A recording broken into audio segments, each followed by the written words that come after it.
So here's a few other things that are handy to have around. These are cosmetic wedges. These are just, I find these in the makeup section at the store. And so these are handy for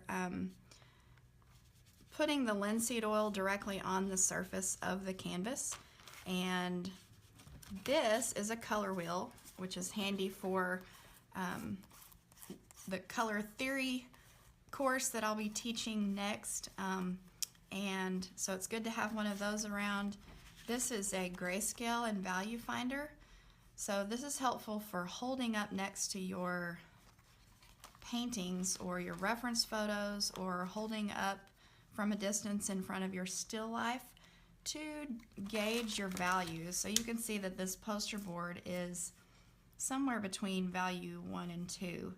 And so you have your light values and then your darkest values.